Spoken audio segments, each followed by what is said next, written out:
2 in the morning. The phone rings. On the other end, your supervisor. A gunman has barricaded himself inside a bank in Pittsburgh with 6 hostages. He has already fired once. You have 20 minutes to reach the scene. This is your life as an FBI hostage negotiator. Crisis negotiators aren't chosen for being the bravest or the most aggressive. They're chosen for being the most patient. The ideal profile is someone who can listen to a man in total collapse speak for hours without losing the thread, without getting irritated, without applying pressure at the wrong moment. Most FBI agents never want this job. The ones who do are a very specific kind of person.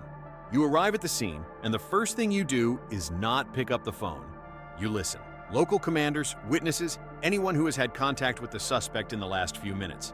You need to understand who you're dealing with before saying a single word. The FBI divides hostage situations into categories. A criminal trying to escape wants bargaining, usually more predictable. A disturbed individual in crisis is unpredictable, emotional, dangerous. A terrorist with a political agenda is the most complex, because negotiation has political limits beyond human ones. Each category demands a different approach. Using the wrong approach on the wrong person can cost lives. Before you open your mouth, a psychological profile is already being built by the support team. Every detail matters. Did the suspect use the hostages' names, or did he call them they? Is he speaking fast or slow? Did he make specific demands, or is he just shouting? These answers shape your strategy. You pick up the phone. The first sentence is the most important of the entire negotiation. It cannot sound authoritative that triggers resistance. It cannot sound weak that destroys credibility. The right tone is neutral, calm, almost bored, as if you had all day. My name is Donnie. I'm here to listen to you. That's all. No promises, no threats, no questions yet. You've just opened a door. Now you wait to see if he walks through it. The silence that follows is intentional. Trained negotiators use silence as a tool. Most people can't stand silence and fill the space. A suspect in crisis will talk, and every word he says is information you need. While you talk, the tactical team is positioning itself outside. Snipers with clear lines of sight, agents ready for forced entry. But as long as negotiation is active, they do not move. You are the front line. What most people don't know is that hostage negotiations rarely end in dramatic rescues. 85% of hostage situations end with the suspect surrendering peacefully after hours of conversation. Movies have shown the exception as the rule. In reality, the negotiator's greatest weapon isn't a sophisticated strategy, it's time. The more time passes, the calmer the suspect becomes. The adrenaline peak fades. The reality of the situation starts to weigh on him. The hostages stop being symbols and become people. He learns their names, hears about their kids, eats the sandwich that arrived with the pizza you sent because he asked for it. Humanization is the greatest tool of involuntary surrender that exists.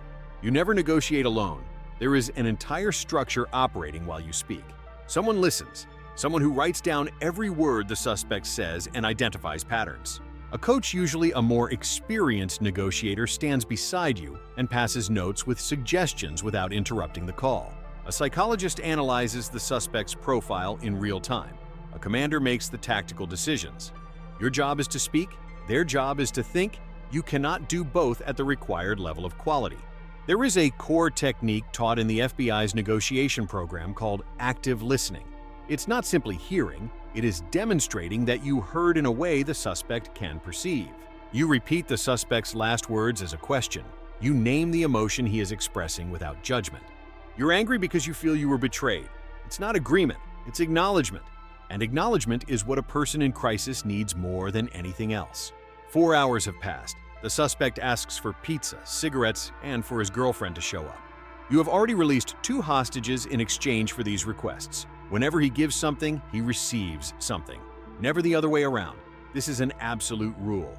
Giving before receiving teaches the suspect that cooperation doesn't work. He begins talking about his life, the job he lost, the debt, the feeling that there was no way out. You listen. You don't offer solutions. You don't minimize. You don't tell him that everything will be okay. Any promise you can't keep destroys the trust that took hours to build. And trust is the only currency that matters in this conversation. At some point, he asks what will happen to him if he comes out. That question is a sign. It means he is thinking about the future. And someone who thinks about the future doesn't want to die. You respond with controlled honesty. You don't promise that things will turn out fine. You tell him you'll be there, that you'll stay with him, that there is a way out. The most dangerous moment in any negotiation is not the beginning. It's when the suspect decides to surrender. It seems contradictory. but it makes sense. In the moment of surrender, he is giving up the only control he has.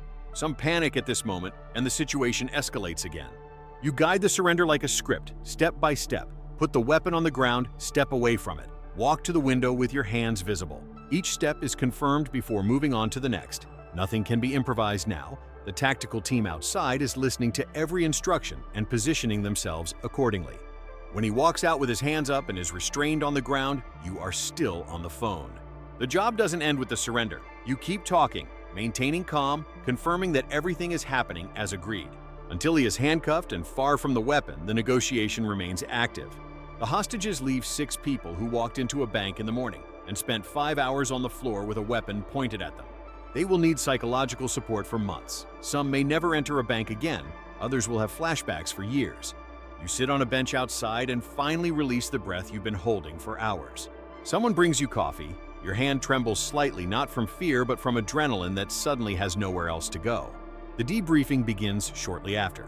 Every decision is analyzed: what worked, what almost didn't work, what might have changed the outcome. FBI negotiators are evaluated in every situation, regardless of the outcome.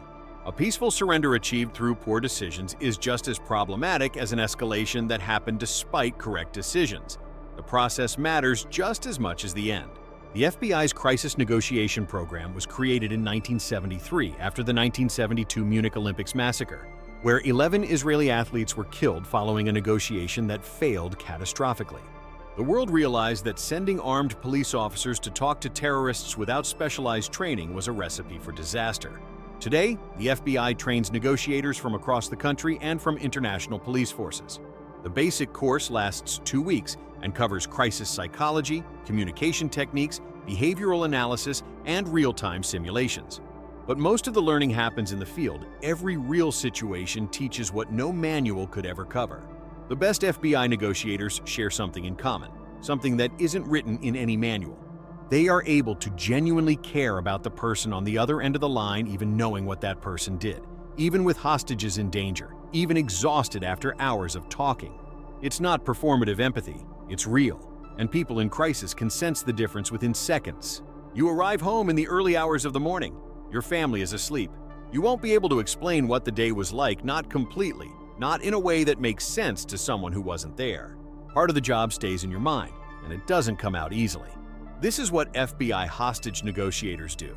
Not movie heroes, just people who learned how to be patient when everything around them is falling apart.